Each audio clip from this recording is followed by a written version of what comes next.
Good morning सर्वांना. माझ्या mini ब्लॉगमध्ये तुमचे स्वागत आहे. तर बघा, आज मुलं स्कूलला जाणार आहेत म्हणून सकाळी लवकर उठलेलो. सक्षम त्याचं ते पाणी घेऊन आंघोळीला गेला आणि येऊन मस्तपैकी देवपूजा करायला लागला आहे. मग तोपर्यंत मी पोरांचा लंच वगैरे बनवला आणि त्यांना तयार करून स्कूलला पाठवलं. तर बघू शकता, ते स्कूलला घेऊन चाललं होतं आणि ओरीचं काय हमेशा मध्ये मध्ये येऊन चढायचं पुढं गाडीवर बसायसाठी. मग स्कूटी काही चालूच होईना. मग त्याच्यानंतर मोठ्या गाडीनं ह्याने मुलांना सोडायला गेलं, कारण स्कूटी कधी कधी खूप दमवते. 2-4 दिवसात जर चालू केली नाही तर परत स्टार्टच होत नाही.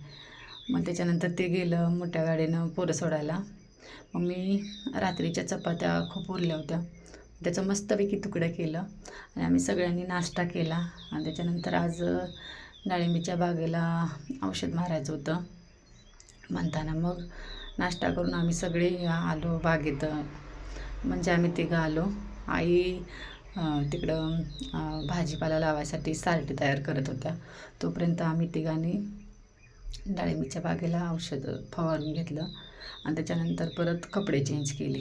सकाळी आंघोळ केल्यावर कपडे घातलेली, माहीत नव्हतं औषध मारायचं आहे. परत एकदा औषध मारून झाल्यावर कपडे चेंज केले, परत स्वयंपाक केला आणि त्याच्यानंतर जेवण वगैरे करून बाकीची राहिलेली कामं केली आणि निवांत बसले कॅन्डीबरोबर खेळत.